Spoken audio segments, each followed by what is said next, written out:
Bem-vindo a uma jornada pelo livro de Joel, um dos textos mais densos e dramaticamente construídos entre os profetas menores. Neste vídeo, vamos caminhar lentamente pelo livro, capítulo por capítulo, para entender não apenas o que Joel anuncia, mas como ele constrói sua mensagem, do desastre imediato no campo até a visão cósmica do dia do Senhor. Ao final, você terá um mapa claro da arquitetura do livro, perceberá seus padrões literários e compreenderá por que Joel conecta praga, arrependimento, julgamento e restauração em um único arco profético. Ao longo dessa jornada, vamos aprofundar alguns eventos âncora decisivos. 1. A praga devastadora de gafanhotos em Joel 1, que funciona como gatilho narrativo e teológico de todo o livro. 2. O lamento nacional e o chamado ao jejum solene, envolvendo os sacerdotes, anciãos e todo o povo. 3. A transição do desastre natural para o anúncio do dia do Senhor em Joel 2, 1, 11, com linguagem de exército e terror sagrado. 4. O apelo ao arrependimento em Joel 2, 12 e 17, onde rasgar o coração se torna mais importante que rasgar vestes. 5. A virada de restauração da terra em Joel 2, 18, 27, quando o Senhor responde ao clamor do povo. 6. A promessa do derramamento do Espírito em Joel 2, 28, 32, que expande o horizonte profético para além de Judá. E 7. O julgamento das nações no Vale de Josafá em Joel 3, culminando na vindicação de Israel. Fique conosco até o fim, porque nos blocos finais veremos como Joel transforma uma crise agrícola em uma teologia abrangente do dia do Senhor. Esta é a jornada em 7 blocos. Bloco 1 de 7. A praga dos gafanhotos e o colapso da terra. Joel 1. Bloco 2 de 7. Lamento nacional e jejum solene. Joel 1, 2, 17. Bloco 3 de 7. O dia do Senhor como exército terrível. Joel 2, 1 a 11. Bloco 4 de 7. Rasgai o coração. O chamado ao arrependimento. Joel 2, 12 e 17. Bloco 5 de 7. Restauração da terra e resposta divina. Joel 2, 18, 27. Bloco 6 de 7. O derramamento do Espírito. Joel 2, 28, 32. Bloco 7 de 7. Julgamento das nações e vitória final. Joel 3. Começaremos com o choque imediato de uma calamidade agrícola sem precedentes. Veremos como Joel transforma esse desastre em chamado litúrgico. E passo a passo, acompanharemos a ampliação do horizonte profético até o julgamento das nações e a restauração final de Sião. Joel se apresenta de forma concisa. Palavra do Senhor que veio a Joel, filho de Petuel. Joatiri 1:1. Diferente de outros profetas, o livro não fornece datas explícitas, nomes de reis ou um cenário político detalhado, o que já sinaliza uma característica estrutural de Joel. O foco não é a política internacional, mas a crise cultural e agrícola em Judá. A ausência de marcação temporal tradicional sugere uma composição que privilegia o impacto teológico do evento sobre a cronologia exata. Embora o ambiente cultural e rural de Jerusalém e Judá esteja claramente pressuposto ao longo do capítulo. Logo em seguida, Joel convoca diferentes gerações como testemunhas. Ouve isto, ó anciãos, contai-o a vossos filhos. JL 1, 2, 3. Esse apelo intergeracional transforma a praga em evento formativo da memória coletiva, semelhante a como o Êxodo é transmitido em Israel. O profeta estabelece que o que está acontecendo não é um fenômeno comum, mas algo sem paralelo. Um desastre digno de ser lembrado e narrado por gerações, conferindo ao capítulo um tom solene e quase litúrgico desde o início. O coração do capítulo descreve, em linguagem poética e acumulativa, 4 tipos de gafanhotos que devastam tudo o que encontram. JL Ura 1:4. Esses nomes, migrador, devorador, cortador e destruidor, não são meras classificações entomológicas, mas uma progressão literária que sugere totalidade do desastre. Cada estágio consome o que o anterior deixou, criando a sensação de uma destruição em ondas sucessivas que atinge vinhas, figueiras, campos e reservas de alimento. Joel dirige-se primeiro aos bêbados e apreciadores de vinho, o AL 1:5. Um detalhe significativo: o impacto da praga não é apenas econômico, mas cultural e ritual. A videira é arruinada, o mosto seca, e com isso desaparece um elemento central da alegria social e do culto. Essa abordagem mostra como o profeta conecta o fenômeno natural à vida cotidiana e religiosa de Judá, sem separar economia de espiritualidade. Em seguida, a metáfora muda para uma invasão militar. Os gafanhotos são comparados a uma nação poderosa que invade a terra com dentes de leão e presas de leoa. JL 1:6. Essa imagem já antecipa um padrão que atravessará o livro. A praga natural como prelúdio do dia do Senhor descrito em termos de exército. Joel, portanto, não trata os insetos apenas como praga agrícola, mas como símbolo de um juízo divino organizado e temível. A devastação atinge também a estrutura agrícola básica. A vinha é destruída, a figueira é despedaçada, a casca é arrancada e os ramos ficam brancos. JL 1:7. Esses detalhes botânicos não são ornamentais. Eles indicam um colapso profundo do ciclo produtivo, afetando vinho, frutas, grãos e óleo, elementos centrais do sustento e do culto em Israel. O profeta descreve uma terra que perdeu sua vitalidade. Joel então convoca Sião a lamentar como uma virgem cingida de pano de saco pelo marido da sua mocidade. JL Ato 1:8. Essa metáfora matrimonial introduz um tom de luto ritual e pessoal, conectando a calamidade agrícola a um sentimento de perda relacional e comunitária. O uso do pano de saco, típico de funerais e arrependimento, sinaliza que o desastre exige resposta litúrgica, não apenas análise econômica. O capítulo desloca o foco para o sacerdócio e o culto. As ofertas de cereal e libação cessaram na casa do Senhor. Ursto 9. Isso revela que a praga não é apenas problema dos agricultores, mas uma crise teológica. O culto oficial em Jerusalém fica interrompido por falta de provisões. Joel enfatiza que a ruptura material se traduz imediatamente em ruptura litúrgica, ligando campo e templo de maneira inseparável. Os sacerdotes são chamados a prantear e ministrar de luto. JL 1:13. Joel dirige-se explicitamente aos líderes cultuais, ordenando jejum, convocação de assembleia e clamor ao Senhor. Aqui aparece um padrão estrutural importante. O desastre natural se transforma em ocasião para uma resposta comunitária organizada, com papel central dos sacerdotes como mediadores entre o povo e Deus. A narrativa amplia ainda mais o quadro ao mencionar animais e rebanhos. O gado geme, os rebanhos de ovelhas sofrem, e até os pastos estão devastados. JL 1:18.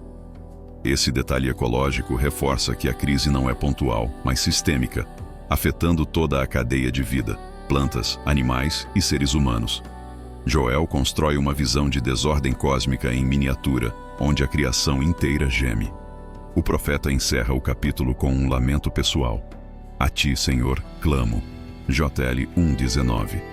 Joel descreve fogo consumindo pastagens e chama queimando árvores do campo, intensificando a imagem de terra arruinada. A mudança para a primeira pessoa revela que o profeta não é observador distante, mas participante emocional da crise. Sua voz se mistura à do povo e da própria criação. Estruturalmente, Joel 1 funciona como o prólogo dramático do livro. Começa com convocação de testemunhas, descreve a praga em termos naturais e militares, mostra o colapso agrícola e cultural e culmina em clamor ao Senhor. O capítulo estabelece os temas que se repetirão: praga, lamento, jejum, sacerdócio, templo e expectativa de intervenção divina. Literariamente, Joel alterna entre descrição vívida, metáforas militares, linguagem de luto e instruções litúrgicas, criando ritmo e profundidade, sem perder clareza narrativa. Nada aqui é aleatório. Cada imagem prepara o leitor para a transição que virá no capítulo seguinte, quando o desastre local se ampliará para o anúncio do dia do Senhor. Teologicamente, o capítulo sugere que a calamidade não é mero acaso natural, mas um sinal divino que exige resposta espiritual e comunitária. Joel não explica ainda o porquê do juízo. Ele primeiro faz o povo sentir a gravidade da situação, preparando o terreno para o chamado ao arrependimento que virá a seguir. Ao final do capítulo, fica claro que a praga de gafanhotos não é um evento isolado, mas o primeiro ato de um drama maior que envolverá jejum, clamor, julgamento e, eventualmente, restauração. Joel deliberadamente deixa o leitor em tensão. A terra está devastada, o culto está paralisado e o futuro permanece em aberto. Vimos como Joel 1 apresenta a praga de gafanhotos como um desastre sem precedentes que paralisa a agricultura, interrompe o culto e convoca sacerdotes e povo ao lamento e ao jejum. No próximo bloco, acompanharemos como essa calamidade se transforma em um chamado litúrgico nacional, com assembleia solene, clamor coletivo e a preparação explícita para o dia do Senhor em Joel 1:2-17. Já vimos o choque inicial de Joel 1, a praga de gafanhotos que devastou vinhas, figueiras, campos e rebanhos, interrompeu o culto em Jerusalém e transformou um desastre agrícola em clamor litúrgico. Ainda teremos pela frente o anúncio terrível do dia do Senhor, Joel 2:1-11, e nos blocos finais, o derramamento do Espírito e o julgamento das nações. Mas agora entramos no coração da resposta de Judá à calamidade. Depois de pintar o quadro de devastação em Joel 1, o profeta desloca o foco da descrição do desastre para a resposta ritual e comunitária que ele exige. Não se trata apenas de sobreviver à praga, mas de interpretar o que ela significa e agir coletivamente diante de Deus. Essa sessão funciona como ponte entre o lamento inicial e a chegada iminente do dia do Senhor, e é estruturada como um grande chamado litúrgico que envolve sacerdotes, anciãos, povo e até mesmo a criação. Joel 1:14 marca uma virada explícita. Santificai um jejum, convocai uma assembleia solene. O verbo santificar aqui não é abstrato, indica preparação ritual, purificação e separação para um encontro formal com Deus. O profeta convoca anciãos e todos os habitantes da terra à casa do Senhor, mostrando que a crise não pertence apenas aos agricultores ou aos sacerdotes, mas a toda a comunidade de Judá. A calamidade agrícola já havia interrompido o culto. Agora ela se torna motivo para um culto ainda mais intenso. O chamado ao jejum revela uma lógica teológica antiga em Israel. Quando a ordem criada é rompida, o povo responde com suspensão voluntária de alimento, expressão pública de dependência e arrependimento. Joel não trata o jejum como técnica mágica para ativar bênçãos.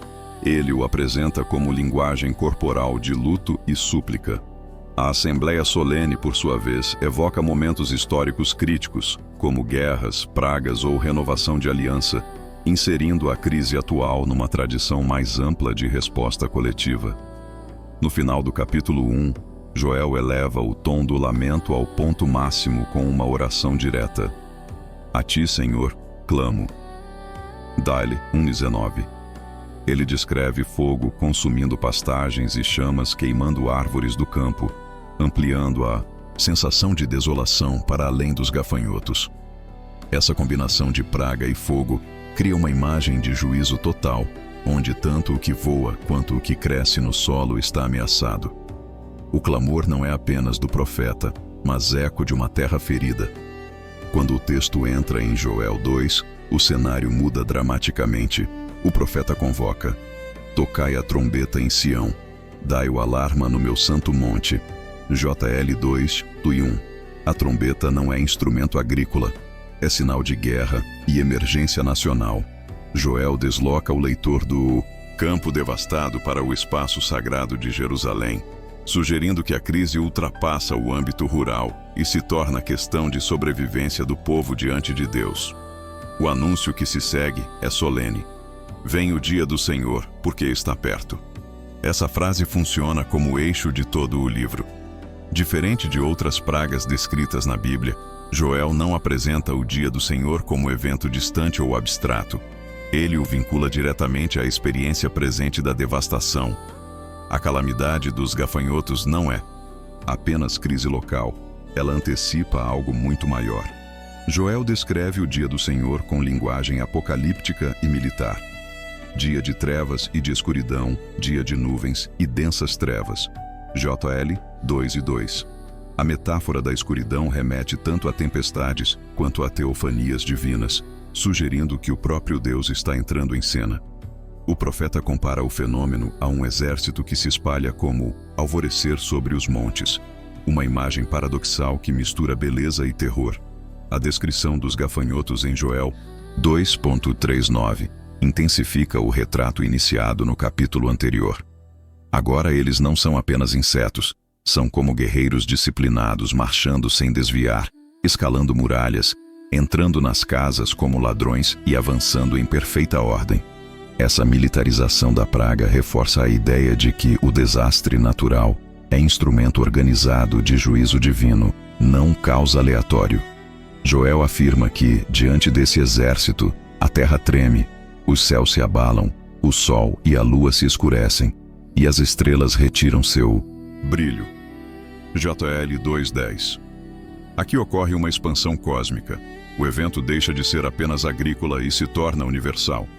Essa linguagem ecoa outros textos proféticos sobre o dia do Senhor, conectando Joel a uma tradição maior de julgamento divino que envolve criação inteira. No clímax dessa descrição, Joel faz uma afirmação decisiva. O Senhor levanta a sua voz diante do seu exército. JL 2:11. Isso esclarece quem está no comando. Não é uma invasão autônoma de insetos, mas uma ação dirigida por Deus. Ao mesmo tempo, o profeta admite que o dia do Senhor é grande e muito terrível, e levanta a pergunta retórica: quem o poderá suportar? Essa pergunta cria tensão e prepara o terreno para a virada que virá em seguida. A partir de Joel 2:12, ocorre a mudança mais importante dessa sessão. O tom passa do anúncio de juízo para um apelo direto ao arrependimento.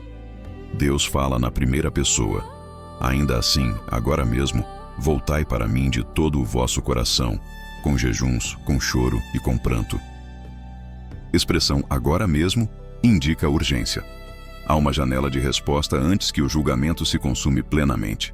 Joel introduz uma frase-chave que molda toda a teologia do capítulo: rasgai o vosso coração e não as vossas vestes. JL 2:13. No contexto cultural de Judá, rasgar vestes era gesto público de luto. Joel não o proíbe, mas relativiza seu valor. O foco deve ser transformação interior, não apenas demonstração externa. Essa instrução revela que o problema não é ritual em si, mas a disposição do coração. O profeta fundamenta o apelo no caráter de Deus, porque ele é misericordioso e compassivo, tardio em irar-se e grande em benignidade. JL 2:13. Essa fórmula remete diretamente a Êxodo 34:6-7, onde Deus se revela a Moisés após o episódio do bezerro de ouro. Ao citar essa tradição, Joel insere a crise atual na história maior de perdão e renovação da aliança em Israel. Joel acrescenta uma nuance teológica importante. Deus talvez se arrependa e deixe após si uma bênção. J. Mazilieri 2:14. Esse talvez não expressa incerteza caprichosa, mas responsabilidade humana. O desfecho depende da resposta do povo. O profeta mantém a tensão entre soberania divina e ação humana, sem transformar arrependimento em garantia automática. Em Joel 2:15-17, o chamado litúrgico atinge sua forma mais completa. Novamente a trombeta é tocada em Sião, mas agora para convocar jejum e assembleia. Joel especifica quem deve participar: anciãos, crianças, lactentes, noivos e noivas, ou seja, toda a sociedade sem exceção. Até mesmo os recém-casados, normalmente dispensados de obrigações públicas, são incluídos, sublinhando a gravidade do momento. Os sacerdotes recebem instrução específica para liderar o clamor. Devem chorar entre o pórtico e o altar, o espaço mais sagrado do templo. Ali, eles devem interceder dizendo: poupa o teu povo, ó Senhor, e não entregues a tua herança ao opróbrio. JL 2:17. Essa súplica combina 3 elementos centrais: misericórdia divina, identidade de Israel como herança do Senhor e preocupação com a reputação de Deus entre as nações. Joel também revela o temor de que os povos zombem dizendo: onde está o seu Deus? Joel 2:17. Isso mostra que a crise não é apenas interna, ela tem dimensão pública e teológica. Se Judá for destruído sem resposta, parecerá que o Deus de Israel é impotente. Assim, o apelo ao Senhor inclui a defesa de sua própria honra. Estruturalmente, essa seção, Joel 1:2-17, forma um arco coerente. Começa com devastação agrícola, passa por convocação litúrgica, intensifica-se com o anúncio do dia do Senhor e culmina em apelo ao arrependimento nacional. O movimento é deliberado, da descrição do problema para a possibilidade de mudança de rumo.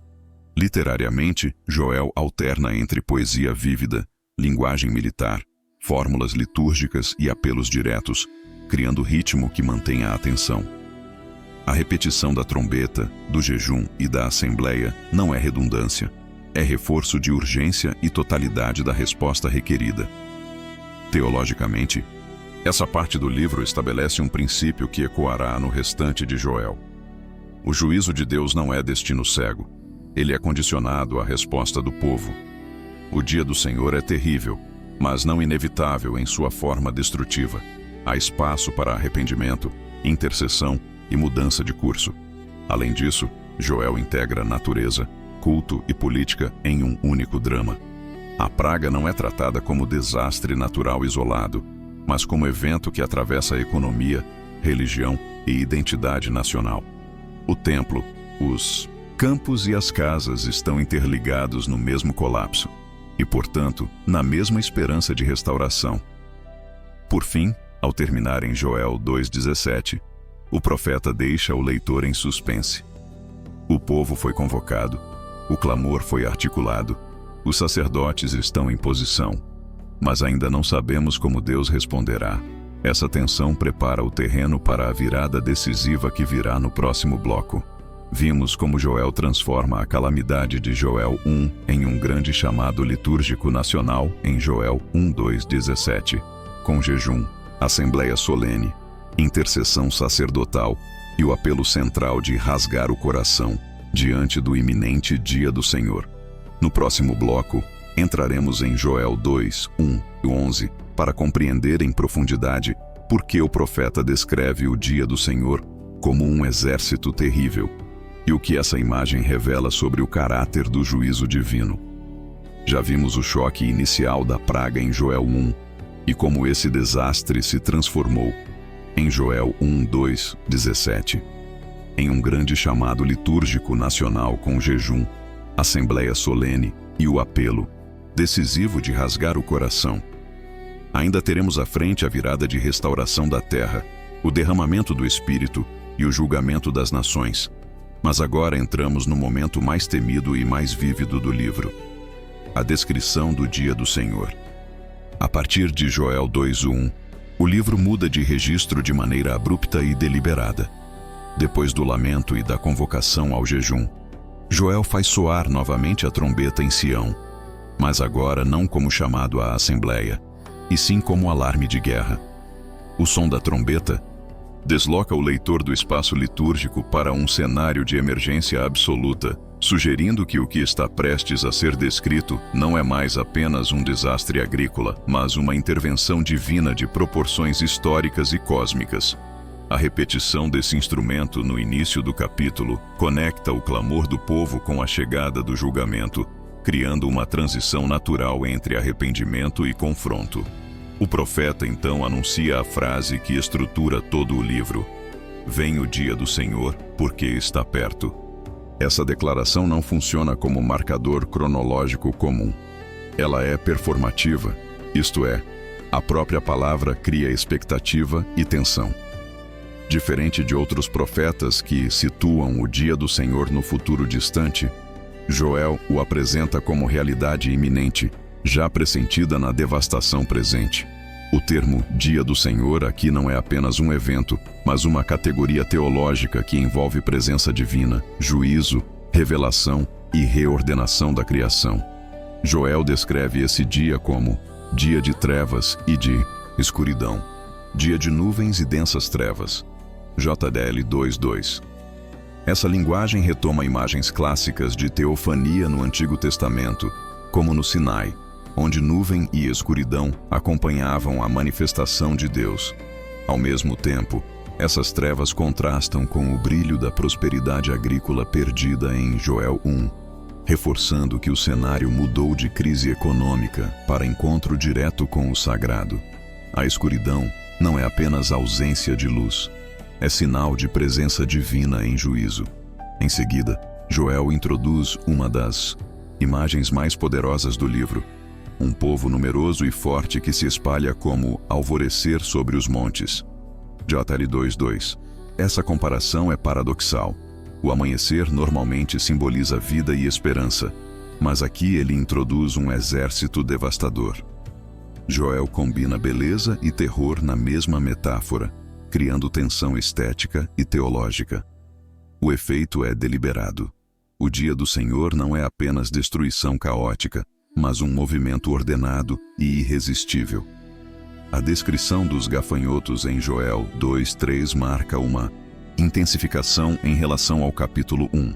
Agora eles não são apenas praga natural, mas força quase militar. Diante deles o fogo devora, e atrás deles uma chama arde.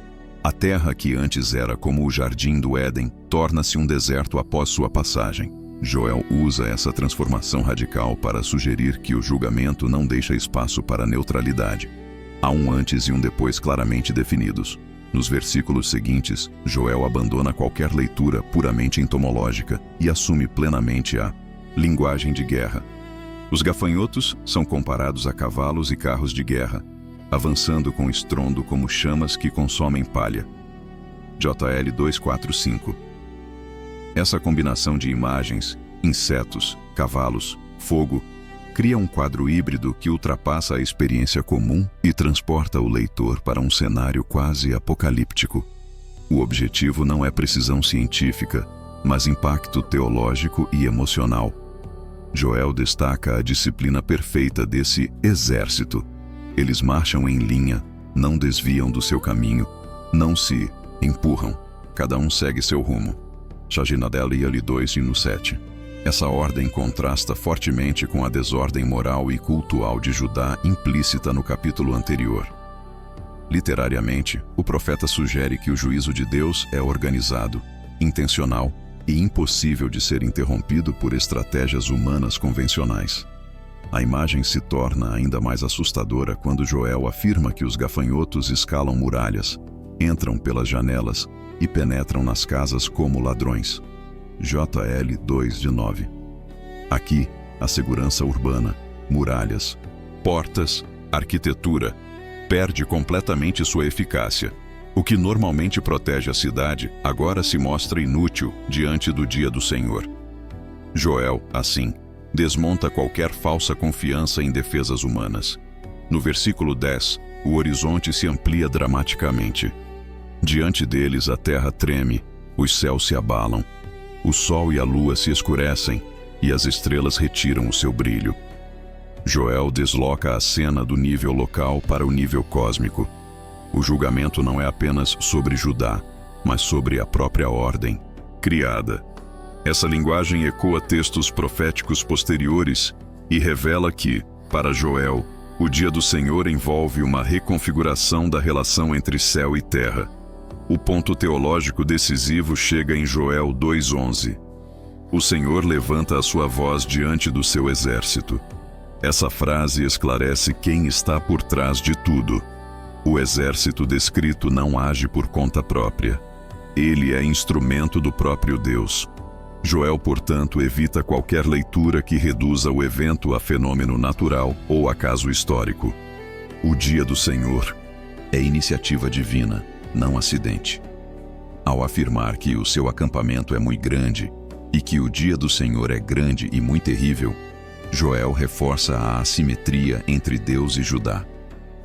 Não se trata de confronto equilibrado, é um encontro esmagador entre o Criador e o povo. A pergunta retórica, quem o poderá suportar, funciona como clímax emocional do bloco, deixando o leitor em estado de tensão máxima. Estruturalmente, Joel 2:1-11 funciona como o coração dramático da primeira metade do livro. Ele retoma elementos de Joel 1, gafanhotos, fogo, devastação, mas os eleva a um plano simbólico e cósmico. O movimento é claro, do desastre local para o anúncio do dia do Senhor como realidade universal e inevitável. Literariamente, Joel combina poesia vívida, metáforas militares, hipérbole cósmica e ritmo cadenciado para criar uma narrativa que é ao mesmo tempo concreta e transcendental. Nada é acidental. Cada imagem, trombeta, trevas, exército, fogo, muralhas, estrelas, contribui para a construção de um quadro coerente de juízo divino. Teologicamente, essa seção revela dois aspectos centrais do dia do Senhor em Joel. Primeiro, ele é terrível não por crueldade divina, mas porque confronta a realidade humana com a santidade e a ordem de Deus. Segundo, ele não é caótico. É governado, dirigido e delimitado pelo próprio Senhor. O terror do dia não nasce de imprevisibilidade, mas de sua absoluta soberania. Além disso, Joel 2:1-11 prepara o leitor para a virada que virá logo em seguida. Ao levar a descrição do juízo ao seu ponto máximo, o profeta cria espaço para que o chamado ao arrependimento em Joel 2:12-17 ganhe ainda mais peso. A pergunta, quem poderá suportar, não é apenas retórica. Ela abre a possibilidade de que, talvez, haja outro caminho. Por fim, esse bloco também revela o método profético de Joel. Ele não explica primeiro e descreve depois. Ele faz o público sentir a gravidade da situação por meio de imagens intensas, para só então apresentar a saída. O impacto emocional precede a instrução moral e litúrgica. Vimos como Joel 2:1-11 transforma a praga de gafanhotos em uma visão aterradora do dia do Senhor. Um exército divino disciplinado que escurece os céus, faz tremer a terra e torna inúteis as defesas humanas.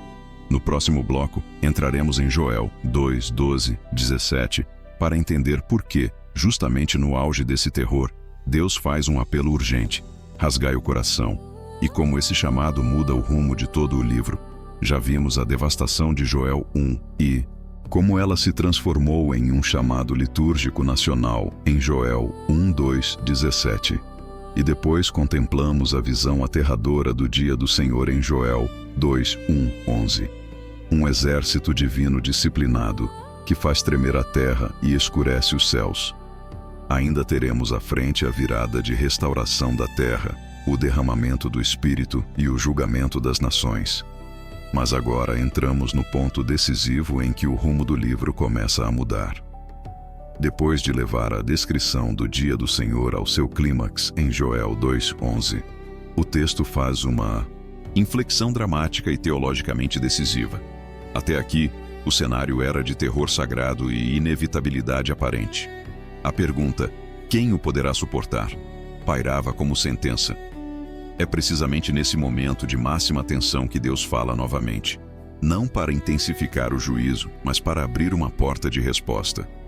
Joel 2:12-17 funciona, portanto, como o eixo moral e litúrgico do livro, o lugar onde o julgamento encontra a possibilidade de arrependimento. O trecho começa com uma palavra direta, de Deus na primeira pessoa. Ainda assim, agora mesmo, voltai para mim de todo o vosso coração. JL 2:12. A expressão, agora mesmo, carrega urgência absoluta. Não há tempo para adiamentos, negociações ou formalidades vazias. Joel deixa claro que o tempo do dia do Senhor está próximo, mas não consumado. Existe uma janela real de resposta. A ênfase no coração desloca imediatamente o foco de rituais externos para a disposição interior do povo. Joel especifica os meios desse retorno: jejum, choro e pranto. JL 2:12. Esses três elementos formam um conjunto coerente de lamento público no mundo bíblico.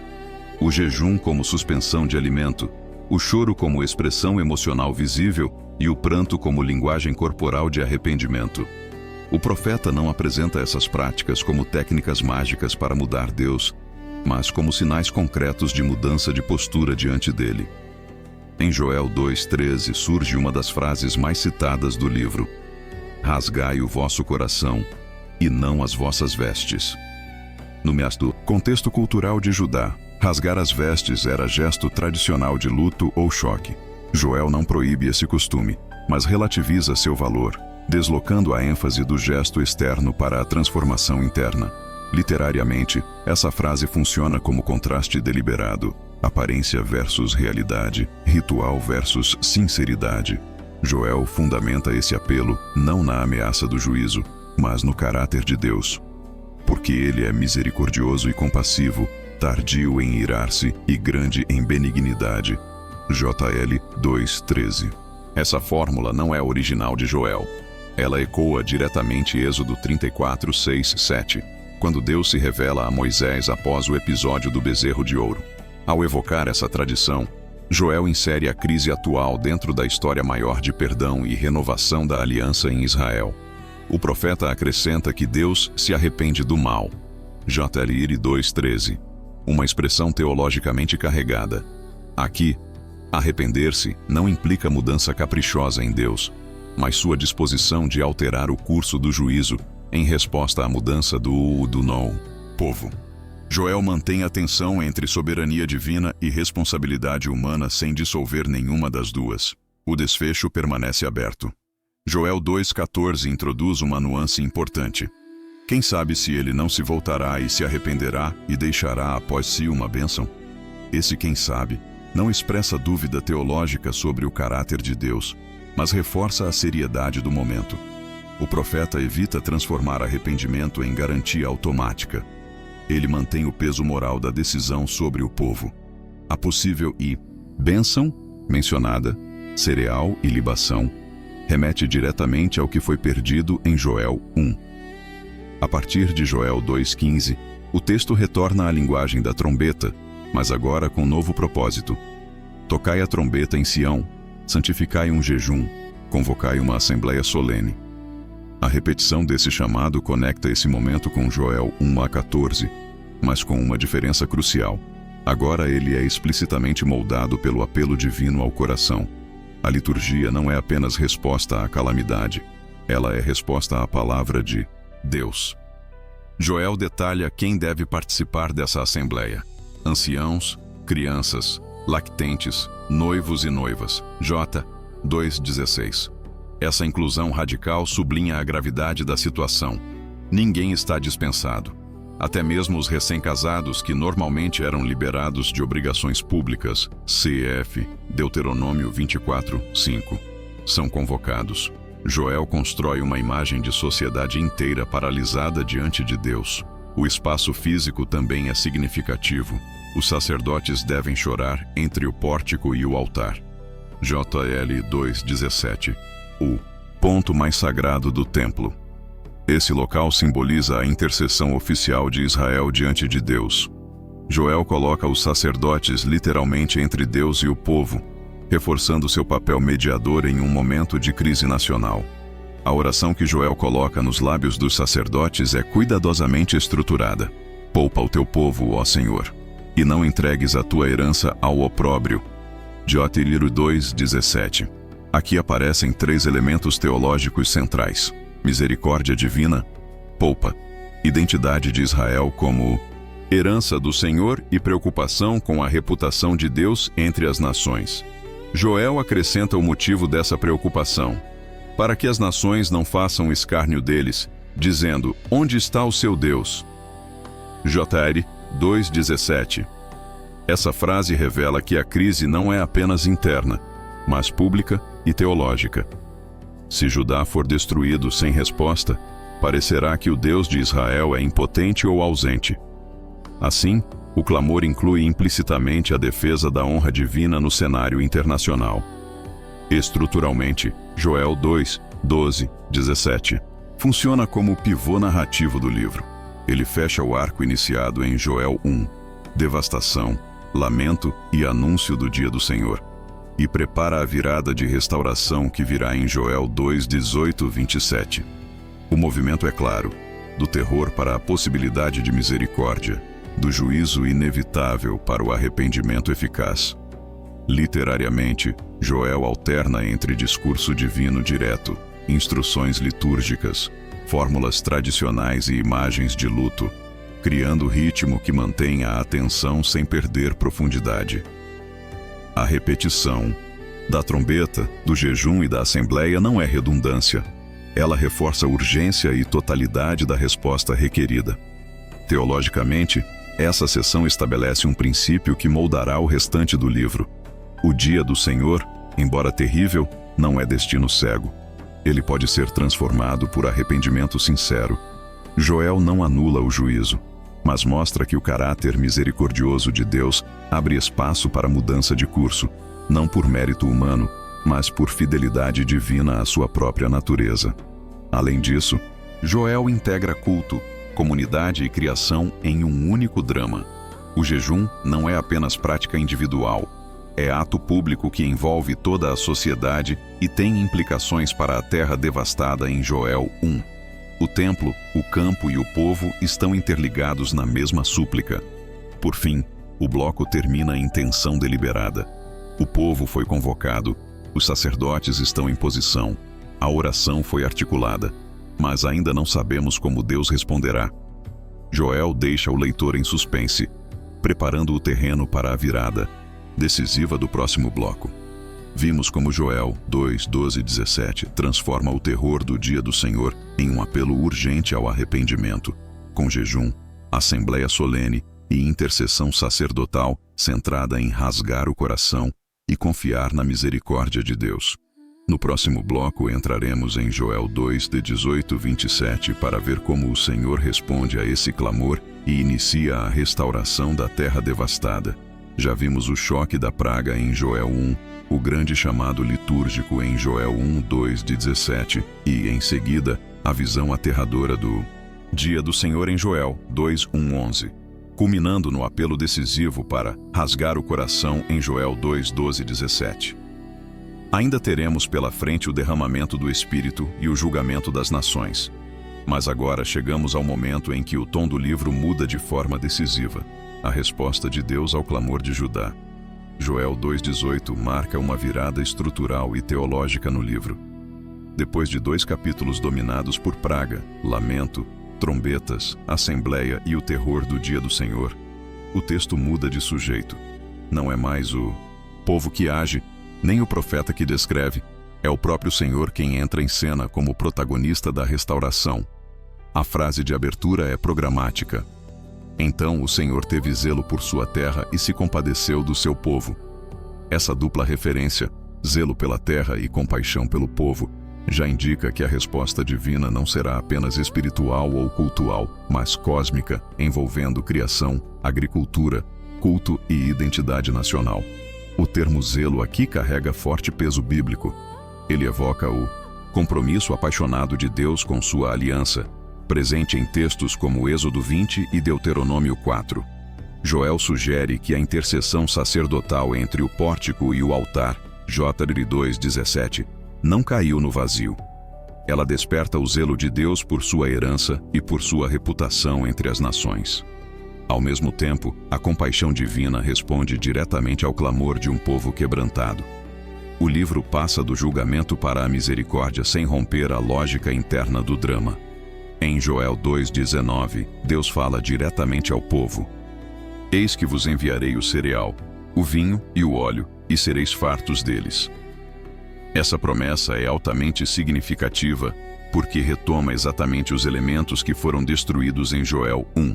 O que foi perdido, trigo, mosto e azeite, é agora restaurado. Joel não apresenta uma restauração genérica. Ele trabalha com reversão precisa dos danos, criando simetria literária entre destruição e cura. Além disso, Deus declara que não fará mais de Judá opróbrio entre as nações. Gelile 2,19. Essa frase responde diretamente à súplica sacerdotal de Joel 2,17, onde os sacerdotes temiam que os povos zombassem dizendo: onde está o seu Deus? Joel mostra que a restauração não é apenas econômica, mas também teológica e pública. A honra de Deus e a dignidade de Israel serão vindicadas. Joel 2:20 introduz um elemento surpreendente. Deus promete afastar o exército do norte para uma terra árida e deserta. Há debate entre intérpretes sobre se esse exército do norte se refere aos gafanhotos ou a uma força humana associada à Assíria ou a invasões futuras. Joel deliberadamente mantém a ambiguidade, mas o efeito é claro. O agente do juízo será removido e neutralizado. A praga, ou o exército que ela simboliza, não terá a última palavra. O texto descreve esse afastamento em termos geográficos precisos. Parte será lançada para o Mar Oriental, Mar Morto, e parte para o Mar Ocidental, Mediterrâneo, enquanto o mau cheiro do exército derrotado se eleva. Joshua 2:20. Esse detalhe sensorial, o odor, reforça a ideia de fim definitivo da ameaça. Joel não apenas anuncia restauração, ele dramatiza a eliminação do inimigo que devastou a terra. A partir de Joel 2:21, o tom muda novamente, agora em direção à exortação e celebração. Não temas, ó terra, regozija-te e alegra-te. Joel personifica a própria terra como destinatária da mensagem, retomando a ideia de que a criação inteira foi afetada pela crise e agora participa da restauração. Essa personificação cria continuidade com Joel 1, onde a terra gemia sob a praga. O motivo para essa alegria é explícito, porque o Senhor fez grandes coisas. Joel introduz uma linguagem de milagre e intervenção direta que prepara o leitor para desenvolvimentos posteriores no livro. A restauração não é apresentada como retorno automático de ciclos naturais, mas como ato soberano de Deus que reordena a criação em favor de seu povo. Em Joel 2:22, o profeta dirige-se aos animais do campo: não temais, animais do campo. Esse detalhe é notável. Bois, ovelhas e rebanhos, que gemiam em Joel 1, agora recebem promessa de renovação dos pastos e abundância de água. Joel constrói uma visão ecológica integrada. Humanos, animais e terra são restaurados juntos, sugerindo que a crise foi sistêmica e a cura também o será. O versículo 23 desloca o foco para os filhos de Sião. Eles são chamados a se alegrar no Senhor porque Ele envia a chuva na medida certa, a chuva temporã e a chuva serôdia. Essas expressões remetem aos ciclos agrícolas da Palestina Antiga, em que as primeiras chuvas preparavam o solo e as últimas garantiam a colheita.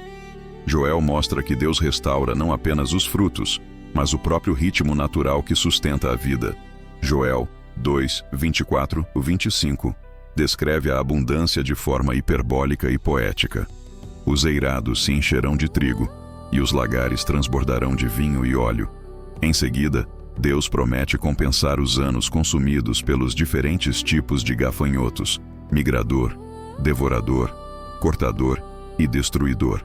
Retomando a lista de Joel 1:4, essa correspondência estrutural cria uma moldura literária elegante.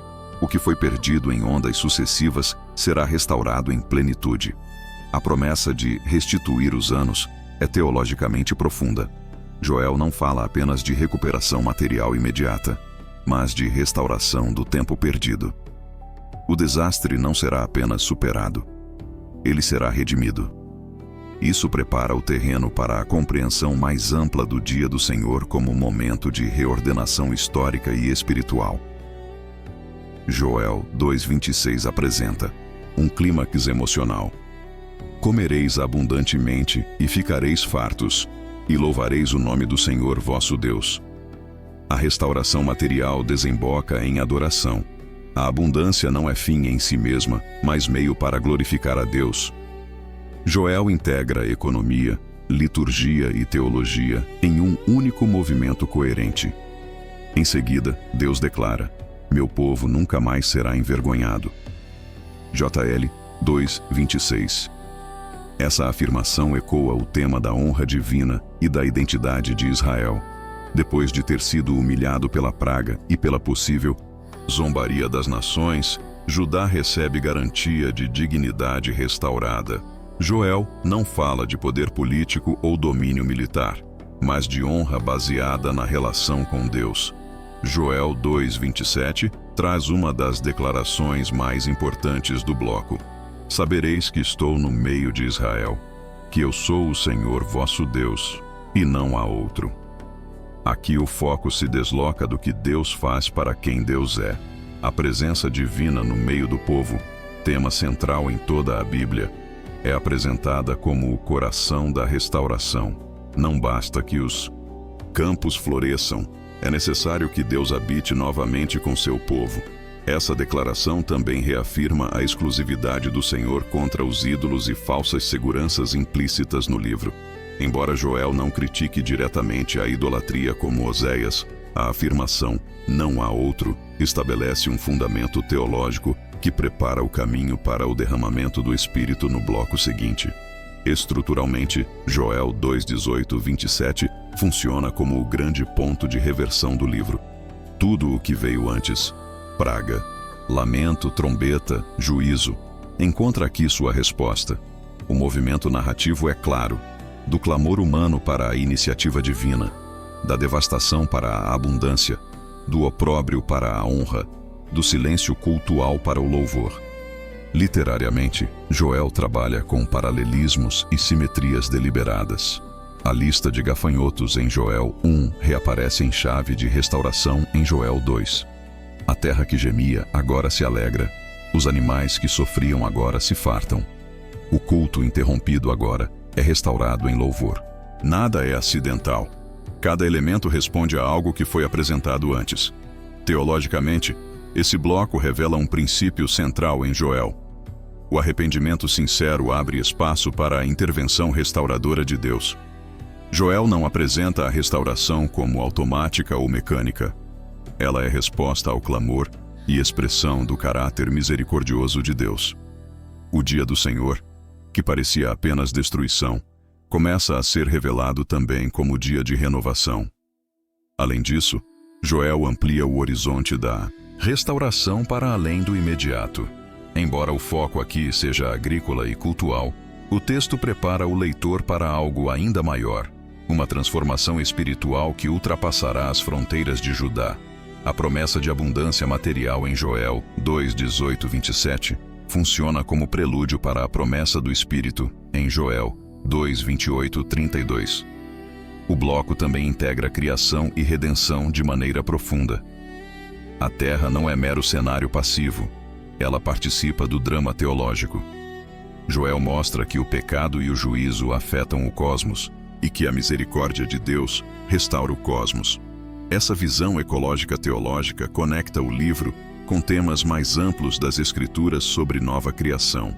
Por fim, Joel 2:18-27 redefine o sentido do dia do Senhor dentro do livro. Ele deixa de ser apenas terror iminente e passa a incluir restauração e presença divina. O juízo não é o fim. Ele é o meio pelo qual Deus purifica, corrige e, finalmente, renova seu povo e sua terra. Vimos como, em Joel 2:18-27, o Senhor responde ao clamor de Judá com restauração total, expulsando o exército do norte, renovando a terra, restituindo trigo, vinho e óleo, devolvendo os anos consumidos pela praga e reafirmando sua presença no meio de Israel. No próximo bloco, entraremos em Joel 2:28-32, para compreender a promessa surpreendente do derramamento do Espírito sobre toda a carne e como isso amplia o alcance do livro muito além de Judá. Já vimos a devastação inicial em Joel 1, o grande chamado litúrgico em Joel 1:2-17, a visão aterradora do dia do Senhor em Joel 2:1-11 e o apelo decisivo para rasgar o coração em Joel 2:12-17. Em seguida, acompanhamos a virada de restauração em Joel 2:18-27, quando Deus responde ao clamor do povo, renova a terra e reafirma sua presença no meio de Israel. Ainda teremos pela frente o julgamento das nações, mas agora entramos no trecho mais surpreendente e teologicamente expansivo do livro, a promessa do derramamento do Espírito. Joel 2:28 inicia com uma expressão temporal decisiva. Depois disso, essa Simples frase conecta tudo o que veio antes: praga, lamento, arrependimento, restauração da terra, com o que está prestes a ser anunciado. Joel deixa claro que o derramamento do Espírito não é um evento isolado, mas consequência de um processo teológico e histórico que passou pelo juízo e pela misericórdia. O depois disso também sugere que a restauração agrícola e cultural em Joel 2:18-27 não é o ponto final, mas o prelúdio de algo ainda maior. A promessa central é inequívoca: derramarei do meu espírito sobre toda a carne. JL 2:28. O verbo derramar é deliberado. Ele sugere abundância, transbordamento e iniciativa soberana de Deus, em contraste com as porções limitadas do Espírito, que no Antigo Testamento normalmente recaíam sobre profetas, juízes e reis. Joel amplia radicalmente o alcance da ação divina. Não será restrita a líderes, mas estendida a todo o povo. Joel especifica quem receberá esse Espírito. Vossos filhos e vossas filhas profetizarão. Vossos velhos terão sonhos. Vossos jovens terão visões. Joel 2:28. Essa tríplice divisão, geração jovem, geração idosa e gênero masculino-feminino, quebra fronteiras tradicionais de mediação profética em Israel. O profeta sugere uma democratização do acesso à revelação divina, onde idade e gênero deixam de ser barreiras para a comunicação com Deus. O versículo seguinte amplia ainda mais essa inclusão. Também sobre os servos e sobre as servas derramarei do meu espírito naqueles dias. JL 2:29. Joel deliberadamente inclui pessoas de status social inferior, que normalmente não teriam voz ou autoridade religiosa. Esse detalhe revela que o derramamento do Espírito não é privilégio de elites cultuais ou políticas, mas expressão de uma nova ordem espiritual em que Deus fala por meio de toda a comunidade. Literariamente, Joel organiza essa promessa em paralelismos claros: filhos, filhas, velhos, jovens, servos, servas. Essa simetria reforça a ideia de totalidade e equilíbrio. O profeta não está descrevendo fenômenos isolados, mas um padrão abrangente de comunicação divina que transforma a vida espiritual de Israel de maneira estrutural. Em Joel 2:30, o foco muda abruptamente do interior da comunidade para o cosmos. Mostrarei prodígios no céu e na terra, sangue, fogo e colunas de fumaça. Essa mudança de escala conecta o derramamento do Espírito com sinais apocalípticos que marcam o dia do Senhor. Joel mantém a tensão entre bênção interna, espírito e juízo cósmico, sinais no céu e na terra, mostrando que ambos fazem parte do mesmo movimento divino. Os sinais descritos, sangue, fogo e fumaça, evocam linguagem de guerra, desastre e teofania presentes em outros textos proféticos. O sangue pode remeter a conflitos e destruição.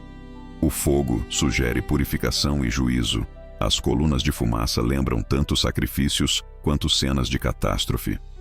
Joel não apresenta esses elementos como eventos aleatórios, mas como indicadores de que o mundo está passando por uma transformação decisiva. Joel 2:31 intensifica essa linguagem cósmica. O sol se converterá em trevas e a lua em sangue antes que venha o grande e terrível dia do Senhor. Aqui, o profeta retoma imagens já introduzidas em Joel 2:10, mas agora como sinais que precedem o clímax do julgamento. O escurecimento dos luminares não é apenas fenômeno natural, é símbolo de desordem e reconfiguração da ordem criada. Esse contraste entre o derramamento do Espírito, vida, comunicação, renovação, e os sinais cósmicos, trevas, sangue, fogo, cria um equilíbrio teológico fundamental no livro. O dia do Senhor é simultaneamente momento de graça e de juízo. Joel não suaviza o terror do julgamento, mas o insere dentro de um quadro mais amplo de ação redentora de Deus. O versículo 32 traz a virada pastoral e soteriológica do bloco. Todo aquele que invocar o nome do Senhor será salvo. Essa frase é o coração teológico de Joel 2:28-32. Depois de falar de sinais cósmicos e do dia terrível, Joel afirma que há um Caminho de livramento acessível a qualquer pessoa, não por mérito, mas por invocação do nome de Deus. A salvação aqui não é apresentada como privilégio étnico ou ritual, mas como resposta de fé. Joel acrescenta que haverá livramento em Sião e em Jerusalém, como disse o Senhor, e entre os sobreviventes que o Senhor chamar. Isi 2:32. Isso mantém o centro geográfico e teológico em Sião, mas ao mesmo tempo introduz a ideia de um remanescente chamado por Deus.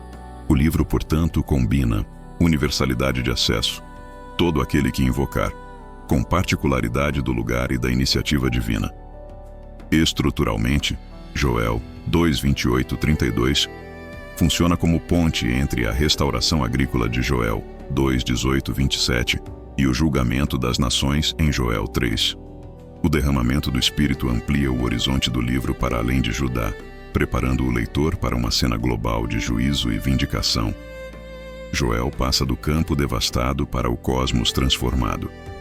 Literariamente, esse trecho alterna entre promessa positiva, espírito, sinais apocalípticos, trevas, sangue, fogo e oferta de salvação, invocar o nome do Senhor. Essa alternância cria ritmo e tensão, evitando que o texto se torne previsível ou unilateral. Joel mostra que graça e juízo caminham juntos no dia do Senhor. Teologicamente, esse bloco redefine o sentido do dia do Senhor dentro do livro. Ele deixa de ser apenas momento de destruição ou apenas momento de restauração agrícola. Torna-se momento de transformação espiritual e revelação universal de Deus. O Espírito não é apresentado como prêmio pela obediência, mas como dom soberano que inaugura uma nova fase na relação entre Deus e seu povo. Além disso, Joel antecipa uma expansão da profecia para além das estruturas tradicionais de Israel. Filhos, filhas, jovens, velhos, servos e servas participam da comunicação divina, o que sugere uma comunidade profética ampliada.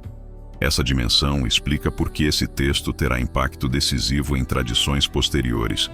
O bloco também mantém continuidade com temas anteriores do livro.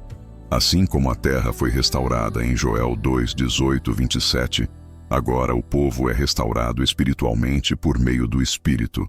Assim como o juízo foi organizado e terrível em Joel 2:1-11, agora os sinais cósmicos reafirmam a seriedade do dia do Senhor. Joel não abandona nenhum fio narrativo, ele os entrelaça em um quadro mais amplo. Por fim, Joel 2:28-32 prepara diretamente o cenário para o próximo bloco. O derramamento do Espírito e os sinais do céu criam o pano de fundo para o julgamento das nações no Vale de Josafá, em Joel 3. O leitor já sabe que o dia do Senhor não é apenas sobre Judá, mas sobre todas as nações, e que há um caminho de livramento para quem invoca o nome do Senhor. Vimos como Joel 2:28-32 anuncia o derramamento do Espírito sobre toda a carne, quebrando barreiras de idade, gênero e status social, ao mesmo tempo em que apresenta sinais cósmicos que precedem o grande e terrível dia do Senhor, culminando na promessa de salvação para todo aquele que invocar o nome do Senhor. No próximo bloco, entraremos em Joel 3 para compreender o julgamento das nações no Vale de Josafá e como Deus vindica Sião diante de todo o mundo. Já vimos a devastação inicial em Joel 1, o grande chamado litúrgico em Joel 1:2-17, a visão aterradora do dia do Senhor em Joel 2:1-11 e o apelo decisivo para rasgar o coração em Joel 2:12-17. Em seguida, acompanhamos a virada de restauração em Joel 2:18-27, quando Deus renovou a terra e reafirmou sua presença no meio de Israel. E depois vimos a promessa do derramamento do Espírito em Joel 2:28-32, com sinais cósmicos e a garantia de que todo aquele que invocar o nome do Senhor será salvo. Ainda falta o ponto mais amplo e público dessa história, o julgamento das nações, e é para lá que vamos agora. Joel 3 abre com uma mudança clara de foco. Depois de tratar da praga, do arrependimento, da restauração e do derramamento do Espírito, o profeta desloca o cenário do interior de Judá para o palco internacional. A frase inicial, naqueles dias e naquele tempo, JL 3:1, conecta diretamente esse capítulo com Joel 2:28-32, indicando que o julgamento das nações faz parte do mesmo arco do dia do Senhor. Joel não apresenta um novo tema isolado. Ele amplia o drama para sua dimensão global. O Senhor declara que reunirá todas as nações e as fará descer ao vale de Josafá. JL 3:2. Esse nome, que significa "o Senhor julga", funciona mais como conceito teológico do que como local geográfico. Preciso. Joel cria um espaço simbólico onde Deus convoca o tribunal das nações. A imagem não é de negociação diplomática, mas de julgamento soberano. O mundo inteiro é chamado a prestar contas diante do Deus de Israel. A acusação central contra as nações é clara. Elas dispersaram Israel entre os povos e repartiram a terra do Senhor. Joel 3:2. Aqui Joel retoma temas de invasão, exílio e profanação do território sagrado. A terra não é tratada como propriedade política comum, mas como herança divina. O pecado das nações não é apenas violência contra Israel, é afronta direta à soberania de Deus. Joel especifica os crimes em termos concretos. As nações lançaram sortes sobre o povo de Deus. Trocaram meninos por prostitutas e venderam meninas por vinho. JL 3:3. Essa linguagem crua revela a desumanização sofrida por Israel. O profeta não fala em abstrações. Ele mostra práticas de exploração, tráfico e humilhação que transformaram pessoas em mercadoria. O julgamento que virá não é arbitrário. Ele responde a injustiças reais. Nos versículos seguintes, Joel chama diretamente Tiro, Sidom e Filístia. JL 3:4.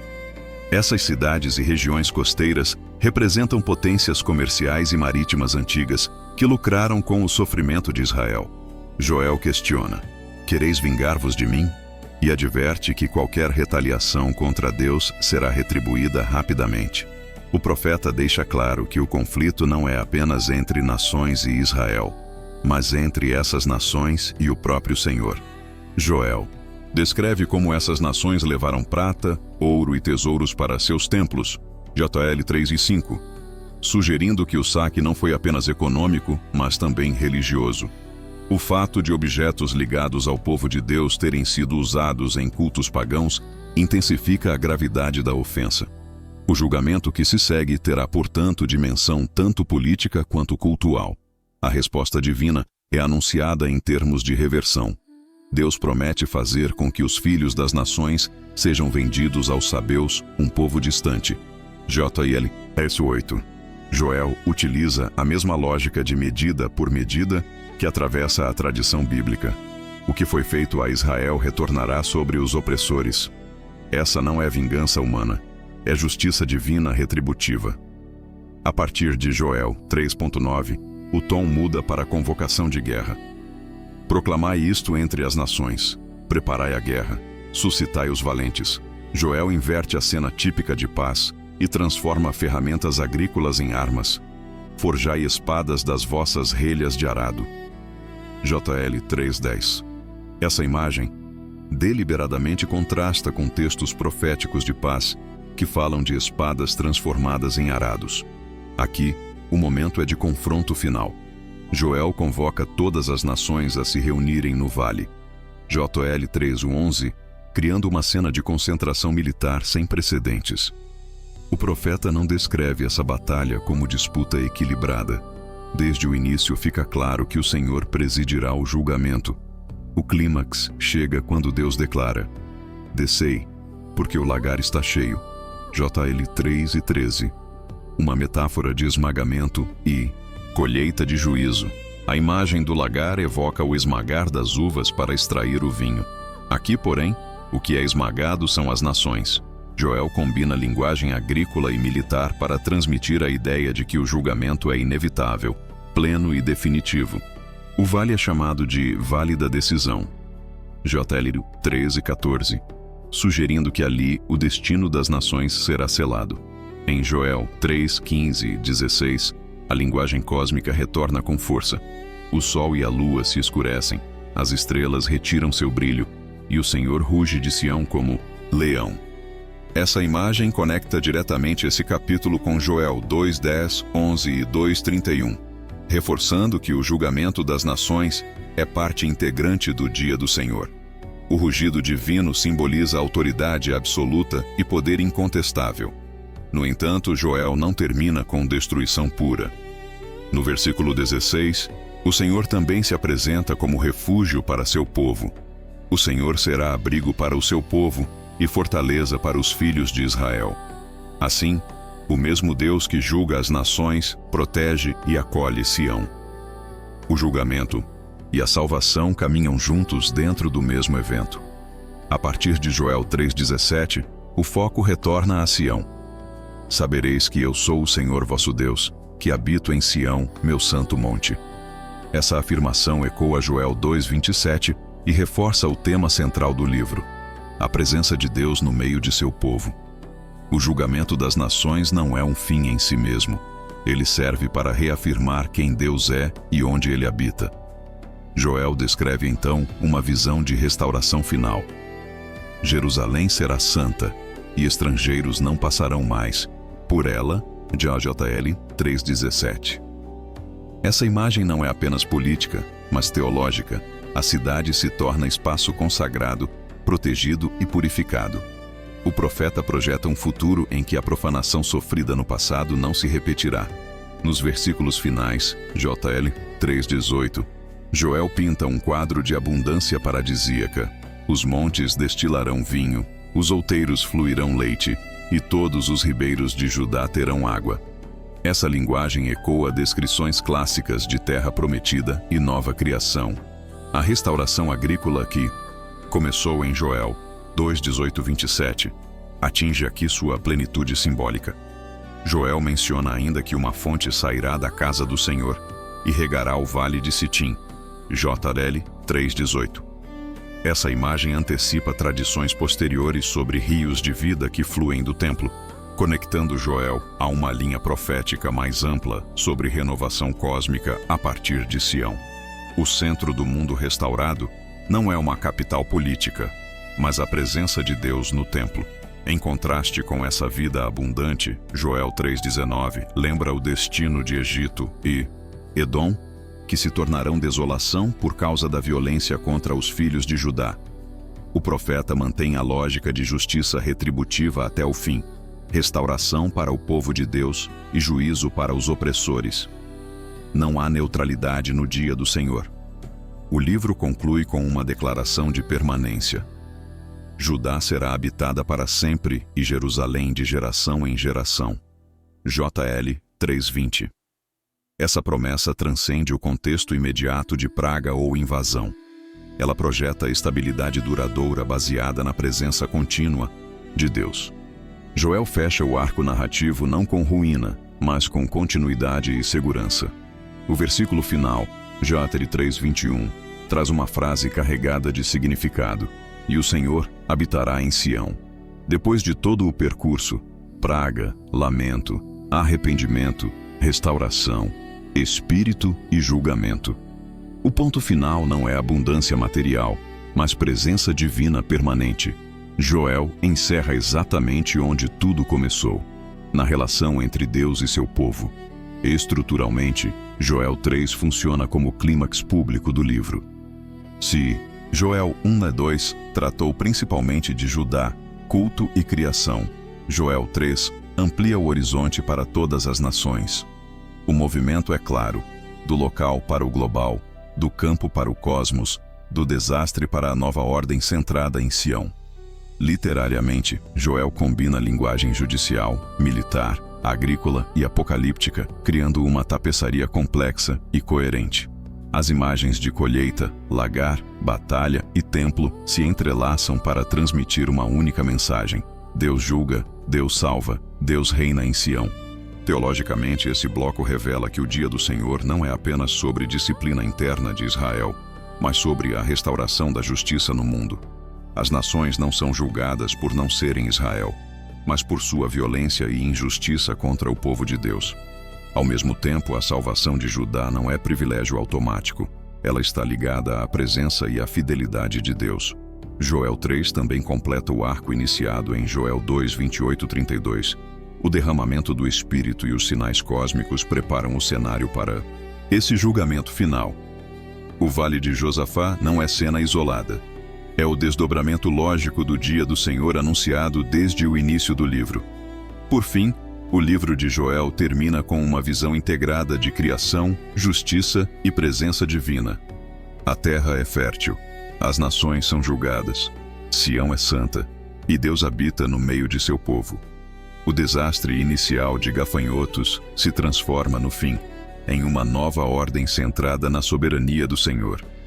Vimos como Joel 3 amplia o dia do Senhor para o julgamento das nações, no Vale de Josafá, com acusação por violência contra Israel, convocação de confronto, sinais cósmicos e, por fim, a vindicação de Sião, a abundância da terra e a declaração final de que o Senhor habitará em Jerusalém.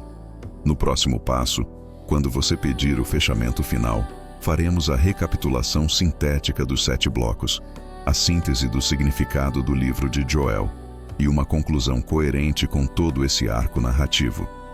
Do início ao fim, o livro de Joel nos conduziu por um drama compacto, intenso e cuidadosamente arquitetado. Uma história que começa com terra ferida e termina com a presença de Deus estabelecida em Sião. Não acompanhamos apenas um desastre antigo.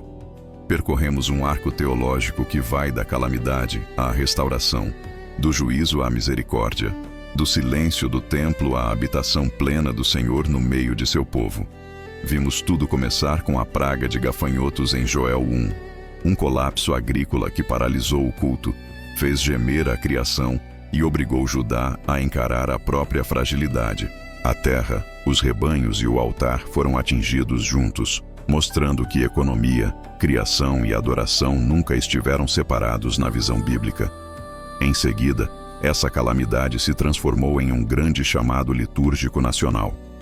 Trombetas soaram, o jejum foi convocado, sacerdotes choraram entre o pórtico e o altar, e toda a sociedade, dos anciãos aos recém-nascidos, foi chamada a se colocar diante do Senhor.